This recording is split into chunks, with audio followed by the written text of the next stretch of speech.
టీడీపీలో భారీ చేరికలు నమోదవుతున్నాయి. ఎన్నికల కొద్ది రోజుల ముందు కూడా టీడీపీలో భారీ చేరికలు అయితే జరుగుతుంది. ప్రస్తుతం మనతో పాటు విజయవాడ పార్లమెంట్ టీడీపీ అభ్యర్థి కేసీఆర్ చిన్ని ఉన్నారు. సార్, ఎన్నికలకి వారం రోజుల ముందు కూడా ఈ స్థాయిలో జాయినింగ్స్ ఎలా చూస్తారు? ఇంకా బోల్డంత మంది ఉన్నారు. అసలు అందరూ కూడా టైం చూసుకుంటున్నాం.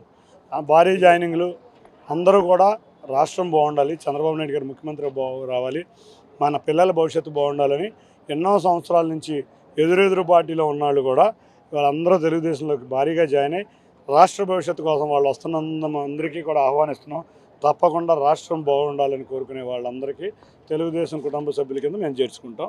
మా హక్కును చేర్చుకునే క్రమంలో మా కార్యకర్తలు నాయకులు కూడా బాగా సపోర్ట్ చేస్తున్నారు. వాళ్ళు కొత్త తరం పాత తరం కలిసి బ్రహ్మాండంగా తెలుగుదేశానికి విజయం సాధించబోతున్నాం. 2.5 సంవత్సరాలు మీరు చాలా కష్టపడ్డారు. ఇంకా వారం 10 రోజులు ఎన్నికలు జరగబోతున్నాయి. ఏం చెప్పబోతున్నారు మీ పార్లమెంట్ ప్రజలకి? రాజమండ్రి ప్రజలకి రోజు చెప్తానే ఉన్నాను. అట్లా పార్లమెంటు ప్రజలకి నేను ఒకటే కోరుకుంటున్నాను. నేను ఏసీ రూముల్లో కూర్చోను, నేను గోల్ఫ్లు ఆడుకుంటా ప్రెస్సులకి మీడియాలకి వెళ్ళి పబ్లిసిటీ కోరుకునే వ్యక్తిని కాదు. నేను ప్రజల వద్దగా ఉండాలని కోరుకునే వ్యక్తిని, ప్రజలతో మమేకం అవ్వాలని వ్యక్తిని. గత 3 సంవత్సరాల నుంచి విజయవాడ ప్రజలు వాటిని అన్నింటినీ చూస్తున్నారు. తప్పకుండా ఏ సమస్య వచ్చినా మేము ముందుంటాను. నేను ఇవాళ ఎలక్షన్స్ అనే రాలేదు.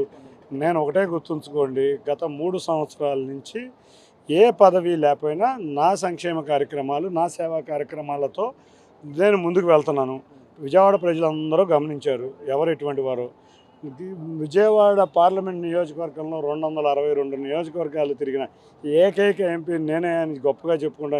ఎంపీ అభ్యర్థిని నేనే అని చెప్పుకుంటాం. నేను గర్వంగా ఫీల్ అవుతాను. విజయవాడలో ఉన్న ప్రతి ప్రాంతం పరిశీలించాను. ముఖ్యంగా పేదవారి నివసించే ప్రాంతాలకు నేను వెళ్తాను. నేను ఏ రోజు ఈ కాలనీల్లో ప్రచారం చేయటమో వెళ్ళటమో జరగదు. ఆఫీస్ ఇక్కడ పెట్టానే కానీ నిరంతరం పేదవారి చెంతనే ఉంటాను. కాబట్టి ఏ సమస్య వచ్చినా మీ ముందుంటా. ఎటువంటి సమస్య వచ్చినా 24 గంటలు మేము ఉంటారు. మీ ఆశీర్వచనాలతో నేను భారీ మెజార్టీతో గెలవబోతున్నాను. తప్పకుండా మీ ముందుండి మీ సమస్యలు పరిష్కరించడంలో మా నాయకులు కార్యకర్తల తోడుగా మీతో నేను కూడా ఉంటానని మీ అందరికీ మనవి చేస్తా. రేపు 13వ జరగబోయే ఎలక్షన్స్లో సైకిల్ గుర్తుపై నాకు ఏమన్నా ఎన్డీఏ కూటమి అభ్యర్థులు ఉంటే అక్కడ ఎన్డీఏ కూటమి అభ్యర్థుల్ని భారీ మెజార్టీతో గెలిపించాలి. తప్పకుండా మేము అధికారంలో ఉన్నా ప్రతిపక్షంలో ఉన్నా ప్రజల చెంతనే ఉందని మీరు అందరూ గమనించారు. కాబట్టి మేము మీకు సేవలోనే మేము ఉంటామని తెలియజేసుకుంటూ తప్పకుండా సైకిల్ గుర్తుకి ఓటేసి ఎన్డీఏ అభ్యర్థులు ఉన్న చోట కమలం గుర్తుకి ఓటేసి భారీ మెజార్టీతో గెలిపించవలసింది. 14లో టీడీపీ గెలిచింది, 19లో టీడీపీ గెలిచింది. ఇప్పుడు మీ ద్వారా విజయవాడ పార్లమెంట్లో టీడీపీ హ్యాట్రిక్ కొట్టబోతుందా?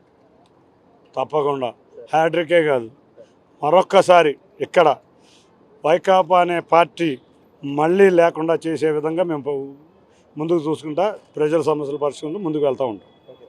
సార్, ఖచ్చితంగా విజయవాడ పార్లమెంట్లో టీడీపీ హ్యాట్రిక్ కొట్టబోతున్న కేసీఆర్ చిన్ని చెప్తున్నారు. 3 సంవత్సరాలుగా అనేక సామాజిక కార్యక్రమాలు ప్రజల్లో ఉన్నాను, ఖచ్చితంగా ప్రజలంతా తనకు మద్దతు తెలుపుతున్నారు కేసీఆర్ చిన్ని చెప్తున్నారు. రాబోయే రోజుల్లో విజయవాడలో విజయవాడ పార్లమెంటుతో పాటు ఎన్డీఏ కూటమి అభ్యర్థులు, జనసేన నేతలు, జనసేన అభ్యర్థులు, టీడీపీ అభ్యర్థులు అందరూ కూడా గెలవబోతున్నారు. అధిక మెజారిటీతో అధికారంలోకి రాబోతున్నామని విజయవాడ టీడీపీ పార్లమెంట్ అభ్యర్థి కేసీఆర్ చిన్ని చెప్తున్నారు. Camera person ప్రసాద్తో Rayesh RT, Vijayawada నుండి. నమస్తే అండి. ఇది వ్యాపారం గురించి కాదు, ఓటు గురించి. ఎన్నికల్లో ఓటు వేయడం మన హక్కు మాత్రమే కాదు, కర్తవ్యం. ఎంతో మంది మహా నేతలు శ్రమించి ప్రాణత్యాగం చేసి ఈ అవకాశాన్ని మనకిప్పించారు. అందరూ ఓటు వేద్దాం. ఎందుకంటే ఓటు హక్కు ఊరికే రాదు. నా ఓటు ఎవరికో తెలుసా? అది సీక్రెట్ అండి.